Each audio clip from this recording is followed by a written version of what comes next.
नमस्कार, मैं हूं ब्रजेश चौकसे और आप देख रहे हैं हमारा खास कार्यक्रम एडिटर्स व्यू। इस कार्यक्रम में हम बात रखेंगे ज्वलंत मुद्दों पर, चर्चा करेंगे भविष्य पर कि इन मुद्दों पर बात होगी, उसकी भविष्यवाणी क्या होगी, सटीक अनुमान लगाएंगे। एडिटर्स व्यू में हमारे साथ मौजूद हैं पत्रकारिता के बड़े हस्ती जिन्हें बहुत लंबा अनुभव है, सटीक भविष्यवाणियां करते हैं, चाहे लोकसभा की हों, विधानसभा की हों, नगर निगम की हों। राजनेताओं की नब्ज टटोलने में माहिर, राजनीतिक हवा का रुख पहचानने में माहिर प्रकाश भटनागर जी हमारे साथ मौजूद हैं। और जो विधानसभा में उन्होंने भविष्यवाणी की थी, जो नगर पालिका नगर निगम में भविष्यवाणी की थी, पिछले लोकसभा में भविष्यवाणी की थी, वो मध्य प्रदेश में 29 सीटों पर भी चर्चा करेंगे और बताएंगे भविष्य में क्या होने वाला है, राजनीतिक हवा कैसी है, इसके परिणाम क्या होंगे, सटीक अनुमान लगाएंगे, सटीक आकलन करेंगे और इसके बाद दर्शकों तक पहुंचाएंगे। तो एडिटर्स व्यू में प्रकाश भटनागर जी हमारे साथ मौजूद हैं और अब चर्चा होगी तीसरे चरण की 9 लोकसभा सीटों पर।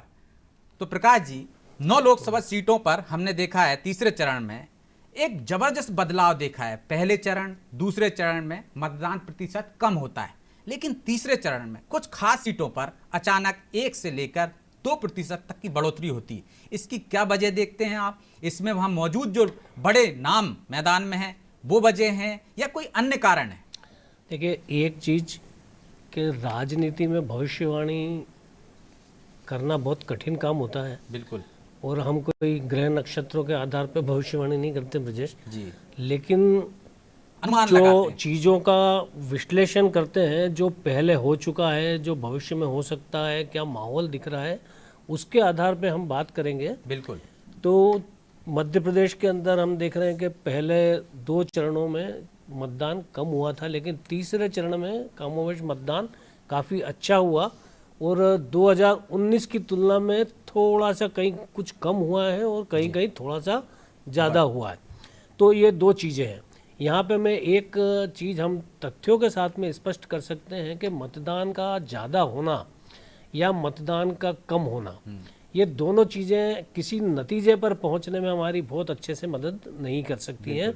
कम मतदान में भी सत्तारूढ़ पार्टी के लिए अनुकूल माहौल निकल सकता है, ज़्यादा मतदान में भी अनुकूल माहौल हो सकता है, और कम मतदान भी आपके खिलाफ जा सकता है और ज़्यादा मतदान भी आपके खिलाफ जा सकता है। तो अगर आप देखेंगे मध्य प्रदेश के अंदर पिछले हम 1989 से बात करें कि 84 में मध्य प्रदेश के अंदर अविभाजित मध्य प्रदेश में पूरी 40 सीटें कांग्रेस ने जीती थी। उसके बाद जब 89 का इलेक्शन आया, तब अविभाजित मध्य प्रदेश में कांग्रेस का जो ग्राफ गिरना शुरू हुआ था वो आज तक बदस्तूर जारी है। और उसके बीच में 2 ऐसे वक्फे आए हैं, एक 1991 के अंदर और एक 2009 में। ये केवल 2 ऐसे मौके हैं जब थोड़ी सी कांग्रेस ने जो बिल्कुल एकदम डाउन हो चुकी थी, थोड़ा सा उभार आया था। 89 के अंदर जब मध्य प्रदेश के अंदर पहली बार ऐसा हुआ था कि जनता पार्टी, भारतीय जनता पार्टी 28 सीटों पर लोकसभा का चुनाव जीती थी जी।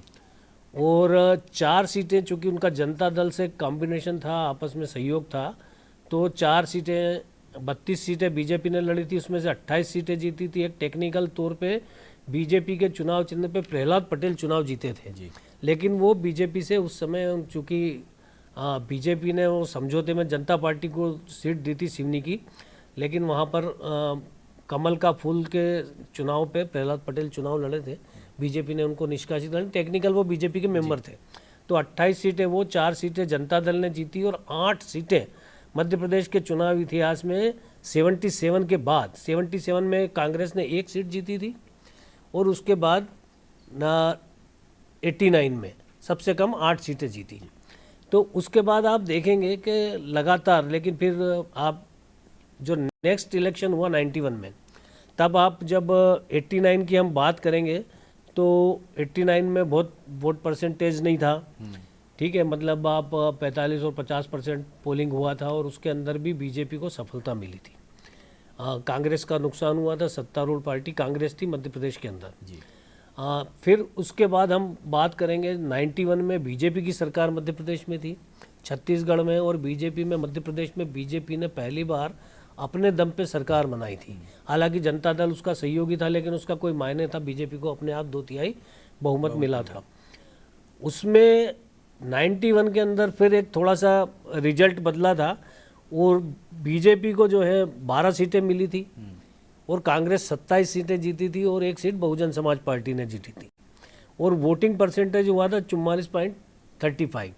यानी सत्तारूढ़ पार्टी के लिए हम एक कह सकते थे कि कम मतदान उस समय बीजेपी के लिए नुकसानदायक साबित हुआ, लेकिन ऐसा नहीं था। वो बीजेपी के अंदर जो असंतोष था, बीजेपी में जो गुटबाजी सत्ता में आने के बाद पैदा हुई थी, सुंदरलाल पटवा उस समय मुख्यमंत्री थे, तो उस समय जो गुटबाजी और उसका जो सारा परिणाम हुआ, बीजेपी के कार्यकर्ताओं में जो असंतोष था, उसका असर है। वो कांग्रेस की सफलता से ज़्यादा वो बीजेपी की अपनी आपसी लड़ाई थी और उसमें कांग्रेस को फायदा हुआ। तो कम मतदान प्रतिशत और ज्यादा मतदान प्रतिशत लेकिन से फिर कोई फर्क नहीं पड़ता। कोई फर्क नहीं पड़ता। अब आप 96 के अंदर जाते हैं हम, जब कांग्रेस की सरकार केंद्र में थी और मध्य प्रदेश में भी कांग्रेस की सरकार थी, दिग्विजय सिंह मुख्यमंत्री थे, तब मध्य प्रदेश में 54% मतदान हुआ था, पिछले चुनाव से 10% ज़्यादा। ठीक है, अब आप देखेंगे कि यहाँ पे मतदान परसेंट बढ़ने का फायदा बीजेपी को हुआ था। उन्होंने फिर 27 सीटें जीती थी, 8 सीटें कांग्रेस के खाते में गई थी और 2 सीटें इनके बीएसपी के खाते में गई थी। तो वापस आप 28, 2, 30 और ये इस तरह से हम आप देखेंगे तो वहाँ पे ये सा नतीजा आया था। फिर आप 98 में आ जाओ, फिर पोलिंग बढ़ गया 5-7%, बिल्कुल 96.72% पोलिंग हुआ था और बीजेपी ने 30 सीटें जीती थी और 10 सीटें जो है कांग्रेस ने जीती थी। ये संयुक्त मध्य प्रदेश की कहानी जी। फिर उसके बाद लेकिन उसमें बसपा लगातार लूट कर चुनाव गई हो रहे, थी। लगातार चुनाव, एक भी सीट नहीं मिली थी। फिर उसके बाद में आप 99 में आओगे तो फिर मतदान कम हो गया। 99 में जबकि कारगिल युद्ध के बाद का इलेक्शन हुआ था, बीजेपी को 182 सीटें देश में पहली बार मिली थी और उस समय हम देखेंगे कि यहाँ मध्य प्रदेश में मतदान कम होने के बाद भी 54.85 बीजेपी ने फिर 29 सीटें जीती, 10 सीटें कांग्रेस के खाते में आई और 1 सीट, तो एक 89 से अपर हैंड चल रहा है। 2004 में जब मध्य प्रदेश विभाजित हो गया तो बीजेपी ने 48% वोट पे बीजेपी की सरकार थी और 48% वोट पर 25 सीटें बीजेपी ने जीती थी और कांग्रेस 4 सीटों पे सिमट के मध्य प्रदेश में रह गई थी। लेकिन फिर 2009 में बीजेपी की सरकार थी मध्य प्रदेश में, वोटिंग परसेंट में मामूली 51% पोलिंग हुआ और उसके बाद हम देखेंगे कि बीजेपी 16 सीटें जीती और कांग्रेस 12 सीटें जीती। मतलब 2004 से 2009 में वोट परसेंट बढ़ा, लेकिन सीटें कम हो गई, सीटें कम, बीजेपी की सीट कम हुई और फिर उसके बाद आप देखेंगे कि वापस तो उसकी भी कहानी 2009 में वही है कि बीजेपी के जो दिग्गज नेता थे वो आ रहे, कोई 15,000 वोटों से आ रहा है, कोई 30,000 वोटों से आ रहा है, कोई कम मार्जिन से आ रहे, लेकिन सारे दिग्गज आ रहे। सत्यनारायण जटिया चुनाव हारे, थावरचंद गहलोत चुनाव हारे, लक्ष्मी नारायण पांडे चुनाव हारे, है ना, नंद कुमार सिंह चौहान, फग्गन सिंह कुलस्ते, तो मैक्सिमम जो बड़े लीडर थे जो लगातार, जैसी भी हार गए थे, होशंगाबाद भी हारे थे, तो जो लगातार जीत रहे थे, तो ये भी बीजेपी के कार्यकर्ताओं का असंतोष था और वहाँ पे जाके वो फेल हो गई।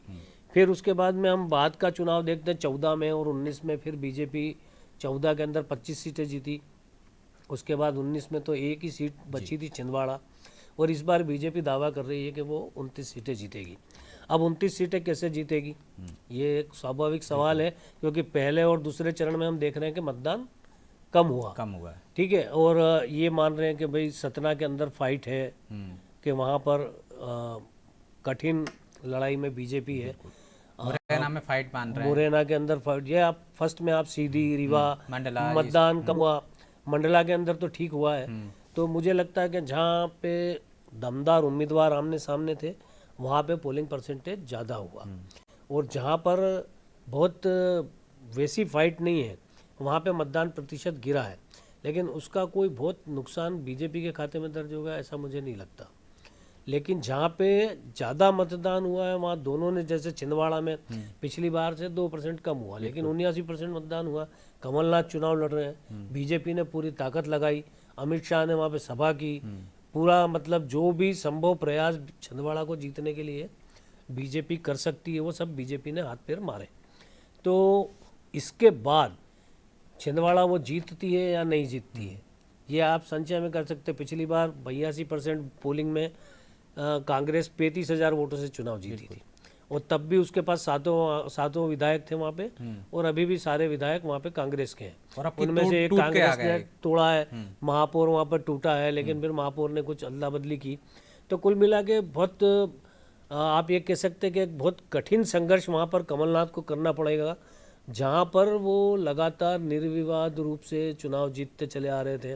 और 1980 में ये 77 में जब मध्य प्रदेश में 39 सीटें जनता पार्टी से हारी थी, तो इकलौती सीट थी छिंदवाड़ा जो कांग्रेस ने जीती थी, और शायद 80 में कांग्रेस से कमलनाथ सुरक्षित सीट मान के यहाँ आए थे, और तब से कमलनाथ यहाँ पे चुनाव लड़ रहे हैं।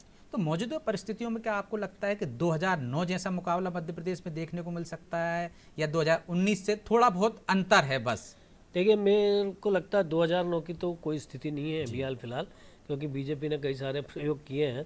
लेकिन जो पहले और दूसरे चरण में एक सवाल उठ सकता था कि क्या बीजेपी का कार्यकर्ता फिर से उदासीन है, या फिर उन्होंने इस तरह से ये कहा कि हमारा वोटर तो निकला है और हमारे कार्यकर्ता ने निकाला है, लेकिन कांग्रेस का वोटर नहीं निकला। बिल्कुल ऐसा हो सकता है, क्योंकि एक पूरे देश के अंदर एक जो नैरेटिव सेट तरीका है कि आएगा तो मोदी, या 400 पार, अब की बार 400 पार, तो हो सकता है कि वो असर, उसका नेगेटिव असर, क्योंकि मोदी की टक्कर का कोई नेता जो विपक्ष का गठबंधन है उसमें ऐसा नहीं है जो जिसे हम कह सके कि इसको आगे रख के वो प्रधानमंत्री के लिए, क्योंकि बीजेपी ने इसे प्रेसिडेंशियल इलेक्शन के तौर पे वो कर दिया। लोकसभा चुनाव का जो संसदीय प्रणाली है उसको वो राष्ट्रपति प्रणाली की तरह, जैसे अमेरिका में होता राष्ट्रपति का चुनाव, तो वहाँ पे राष्ट्रपति के उम्मीदवार के लिए वोट मांगते हैं।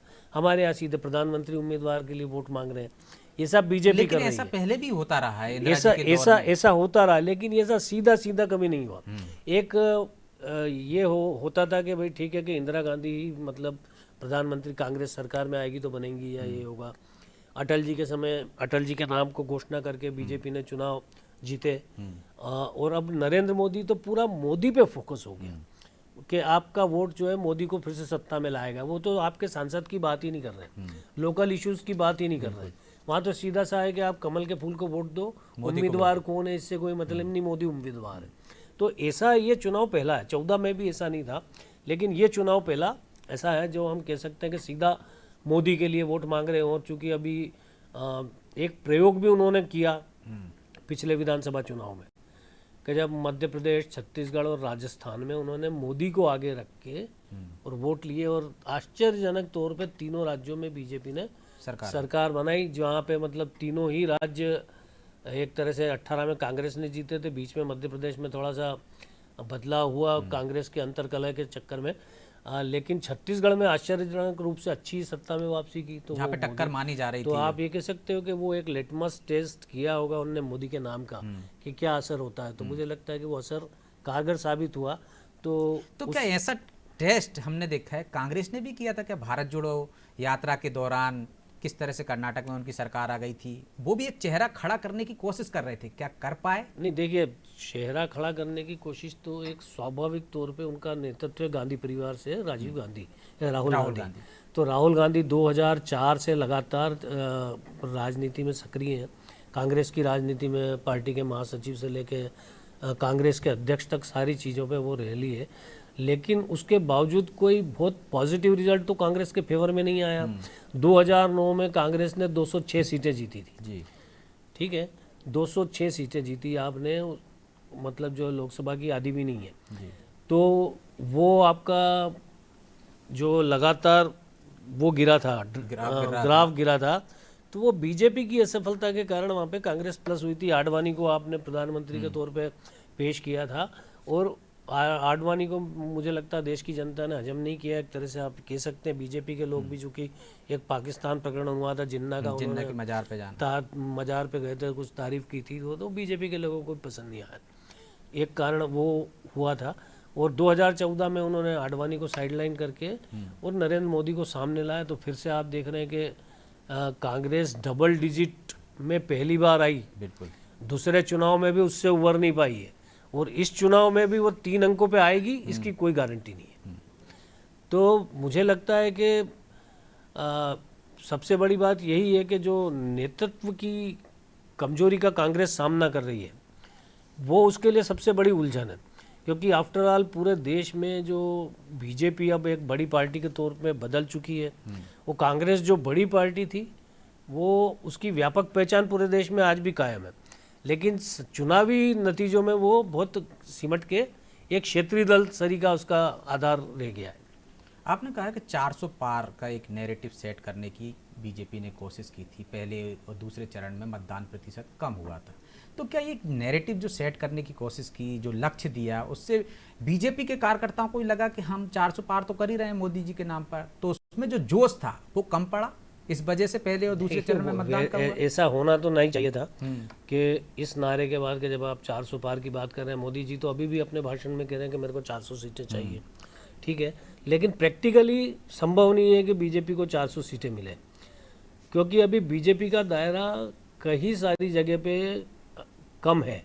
मतलब आप जब साउथ में जाते हैं तो केवल कर्नाटक के अंदर मजबूत है, इस बार हो सकता है कि आंध्र प्रदेश और तेलंगाना में भी उसको कुछ मिलेगा, अगर वो वहाँ कर्नाटक में कुछ खोएगी तो उसकी भरपाई वो आंध्र प्रदेश और तेलंगाना, लेकिन क्या 39 सीटें वाला तमिलनाडु है, 20 सीटें केरल के अंदर है जहाँ पे अभी हाल उसका कोई खाता आधार नहीं है ज़्यादा, तो मुझे लगता है कि अभी उसकी पूरी व्यापकता से वो नहीं, वोट परसेंटेज हालांकि केरल में उसका लगातार बढ़ रहा है, तमिलनाडु में भी बढ़ सकता है, डबल डिजिट में वोट परसेंट आ सकता है, हो सकता है कि एक आध सीट भी आ जाए, लेकिन वो कोई बहुत बड़ा वो नहीं है, तो मुझे लगता है 400 सीटें तो नहीं आती है, 370 सीटें भी बीजेपी की नहीं आती है। बीजेपी सरकार में आ सकती है, सरकार में आने के लिए पिछली बार 303 सीटें थी, हो सकता है वो 325 हो जाए, या हो सकता है वो 270-72 हो जाए, या हो सकता है वो 230, 35, 40, बस इससे ज़्यादा बहुत अच्छा परफॉर्म करने के बाद बीजेपी इतना कर सकती है। और एनडीए के उसके जो सहयोगी दल हैं उनके साथ तो अब आप जनता दल उनके साथ में नीतीश कुमार का जुड़ा हुआ है, या कुछ अब आंध्र प्रदेश के अंदर चंद्रबाबू नायडू है, बाद में उनके साथ में बीजू पटनायक जुड़ सकते हैं, तो ऐसे करके वो अगर 400 पार कर ले एनडीए, जो कि उन्होंने कहा भी कि हम 370 प्लस एनडीए 400, इस तरह से तो वो पहले भी एनडीए प्लस थे, तो वो तो 400 मतलब तो के लगभग थे, 350 से ऊपर तब भी थे। लेकिन अगर बात करें 29 सीटों में, मध्य प्रदेश की आपने जिक्र किया, देश की सीटों का, और यदि राजगढ़ की जिक्र ना करें तो ये चर्चा मुझे लगता है अधूरी रहेगी। राजगढ़ में 1% मतदान बढ़ा है, दिग्विजय सिंह मैदान में हैं, इस परसेंटेज की बढ़ोतरी को आप उनके फेवर में देखते हैं, उनके खिलाफ देखते हैं, क्या वजह है ये बढ़ा है?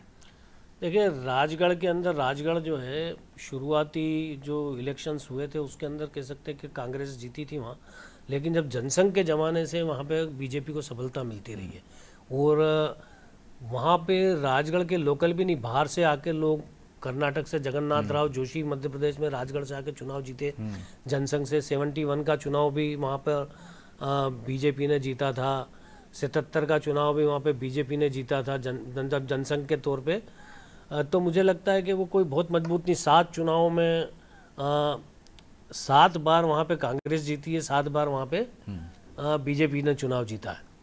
लेकिन एक चीज़ जो बीजेपी की, कांग्रेस की सफलता में है, 91 में दिग्विजय सिंह मुख्य लोकसभा का चुनाव जीते थे, 89 में हारे थे, 91 में जीते। बाई इलेक्शन में उनके भाई आए जब वो मुख्यमंत्री बन गए, उसके बाद से लेके 2004-2003 तक राजगढ़ में चूंकि लगातार जल्दी लोकसभा के चुनाव हुए, तो वो 4 चुनाव कांग्रेस के खाते में गए। 95 का गया, 96 का गया, 98 का गया, 99 का गया, क्योंकि दिग्विजय सिंह उस समय मध्य प्रदेश के मुख्यमंत्री थे और स्वाभाविक तौर पे वहाँ पे उनका असर था, वो उनकी प्रतिष्ठा से जुड़ी हुई सीट थी, वो जीतते थे। 2004 में उनके भाई ने ही दल बदल कर लिया, बीजेपी में आ गए, बीजेपी से जीते। तो लक्ष्मण सिंह चुनाव हारे 2009 में कांग्रेस के उम्मीदवार से, बीजेपी के उम्मीदवार के तौर पे। तो मुझे लगता है उसके बाद फिर आप देखेंगे तो वापस से लगातार रोड़मल नागर 14 में भी जीते, और बहुत लंबे मार्जिन से उन्होंने 19 का चुनाव भी जीता। और इस बार जो वहाँ पे मतदान हुआ है, तो 2-3 बातें हो सकती है बहुत कि वहाँ पर आप देखेंगे कि पिछली बार से ज़्यादा मतदान हुआ, 2%, 3% मतदान वहाँ पे बढ़ा है। एक पिछली बार जो है कांग्रेस और बीजेपी दोनों के उम्मीदवार किरार थे, रोड़मल नागर बीजेपी से और मोना सुस्तानी कांग्रेस से। तो वो दोनों एक ही समाज के थे, तो निश्चित तौर पे उनका आपस में कुछ वोट बटा होगा। लेकिन इस बार किरार वोट रोडमल नागर के फेवर में जा सकते हैं, वो दिग्विजय सिंह के खाते में ना आए। ठीक है, फिर 6 विधायक वहाँ पे अभी बीजेपी के हैं। 2019 में 6 विधायक वहाँ पे कांग्रेस के थे। अभी राज्य की सरकार के अंदर 2 मंत्री बीजेपी के हैं, स्वतंत्र प्रभार है। कांग्रेस की 2019 की सरकार के अंदर 2 मंत्री कांग्रेस के थे, उनमें एक दिग्विजय सिंह के सुपुत्र थे और एक भतीजे थे। तो आप इससे अंदाज लगा सकते हैं कि वहाँ पर मजबूती की स्थिति में आज की तारीख में बीजेपी है। और ये चूंकि उन्होंने, दिग्विजय सिंह ने कहा है कि वो उनका आखिरी चुनाव है और उन्होंने लोगों से अपना राजगढ़ से जो भी नाता है, भावनात्मक अपील है, सारी चीज़ें जोड़ के भी उन्होंने कहा है। तो मुझे लगता नहीं है कि जो जिस हिसाब से वहाँ पे कई सारे राघोगढ़ और चांचोड़ा, ये 2 चीज़ें जहाँ ऐसी है, 2 विधानसभा, ब्यावरा एक और आप जोड़ लें, ये 2-3 विधानसभा ऐसी है जहाँ दिग्विजय सिंह को सहानुभूति का लाभ मिल सकता है। इसके अलावा मुझे नहीं लगता कि आपको ये सुसनेर के अंदर या जो आपका वो सारंगपुर है, नरसिंहगढ़, ये कुछ विधानसभा ऐसी है जब आप दिग्विजय सिंह मुख्यमंत्री थे तब भी वहाँ पर बीजेपी चुनाव जीत जाती थी। वो बीजेपी कांग्रेस को जो लीड मिलती थी वो राघोगढ़ चांचोड़ा ज़्यादा। लेकिन इस बार सुसनेर उनके प्लस में है, क्योंकि कांग्रेस के प्लस में तो है, लेकिन यहाँ पे मोदी के बारे में वो किधर जाती है वो उस पर डिपेंड करेगा। तो अगर लोगों ने मोदी को पिछली बार भी वोट दिया था और इस बार भी सीधा मोदी के लिए वोट मांग रहे हैं, तो मुझे लगता है कि वहाँ पे भी बीजेपी का अपर हैंड है। लेकिन अब आप इसी से गौर फरमाएं कि कल जब मतदान था तो दिग्विजय सिंह जी को पहले नर्मदा में स्नान करना पड़ा, चुनरी चढ़ाई नर्मदा को, और उसके बाद वो मैदान में आए। इससे पहले हमने कब देखा दिग्विजय सिंह का ये रूप? तो मुझे लगता है एक डर, एक भय दिग्विजय सिंह के अंदर है। और जिस तरह से मतदान के बाद उन्होंने कहा है कि ईवीएम में गड़बड़ी हो सकती है, हमारे लोगों को डंडे मार के भगाया गया है, बीजेपी के लोगों को काम करने दिया गया है, तो इस तमाम तरह के आरोप लगाए। ये सारे आरोप बीजेपी उनके मुख्यमंत्री पाल में लगाती थी। तो ऐसा भी हो सकता है कि वहाँ पर बीजेपी ने निश्चित तौर पे मोहन यादव, जब अभी डॉक्टर मोहन यादव जब अभी मुख्यमंत्री नहीं थे और शिवराज सरकार में मंत्री थे, तो वो राजगढ़ के प्रभारी थे। तो उनके मतलब उनकी जानकारी में राजगढ़ का पूरा वो है। निश्चित तौर पे वहाँ पे बीजेपी को विधानसभा में भी अच्छी सफलता मिली। तो कोई बड़ी बात नहीं है, जिस तरह के जो उन्होंने आरोप लगाए वो सही भी हो, क्योंकि ऐसा हो सकता है। दिग्विजय सिंह की सरकार में कांग्रेस खुद ये करती रही है। अब आखिरी सवाल छोटा सा, विदिशा में मतदान प्रतिशत में बढ़ोतरी हुई 2.5% से ज़्यादा की, इसे आप कैसे देखते हैं? शिवराज जी की लोकप्रियता, क्योंकि जो सामने उम्मीदवार था कांग्रेस का वो उतना बड़ा चेहरा नहीं था, लेकिन फिर भी मतदान प्रतिशत बढ़ा है। देखिए ब्रजेश, एक निश्चित जीत है शिवराज सिंह चौहान की, कि शिवराज सिंह चौहान को विदिशा में जीतना, 5 बार वो पहले वहाँ पे सांसद रहे। लगातार ये सीट भारतीय जनता पार्टी के पास 89 के बाद से लेके आज तक। तो मुझे लगता है कि शिवराज सिंह चौहान को इस चीज़ की उम्मीद थी कि शायद लोगों को लगेगा कि शिवराज सिंह चौहान तो जीत ही रहे हैं और मेहनत करना उनकी आदत में शुमार है। तो उन्होंने पूरे लोकसभा क्षेत्र में भले ही वो जीत रहे थे, लेकिन पूरी मेहनत लगाई, पूरी ताकत लगाई, सारे लोगों को उससे संपर्क किया, तो निश्चित तौर पे उसका फ़ायदा मिला। देखिए अब आप कि 2019 के चुनाव में लाडली बहना जैसा कोई अस्तित्व नहीं था। इसका फायदा राजगढ़ में भी बीजेपी को मिलेगा कि वहाँ पे मोदी तो था लेकिन लाडली बहना नहीं थी। इस बार लाडली बहना भी है, इस बार मोदी भी है। तो ऐसा ही शिवराज सिंह के साथ है कि शिवराज सिंह तो खुद उसके जनक है, तो निश्चित तौर पे उनको वहाँ पे वोट अच्छा मिला होगा। तो मुझे लगता है उनकी जीत का जो मार्जिन है इस बार बहुत हाई हो सकता है। 5 लाख से तो पिछला उम्मीदवार चुनाव जीता था। तो धन्यवाद प्रकाश जी। तो एडिटर्स व्यू में आज इतना ही। अगली बार किसी ज्वलंत मुद्दे का आकलन करेंगे, विश्लेषण करेंगे और लगाएंगे सटीक अनुमान। तब तक के लिए हमें दीजिए इजाजत और आप देखते रहिए अनादि टीवी। नमस्कार।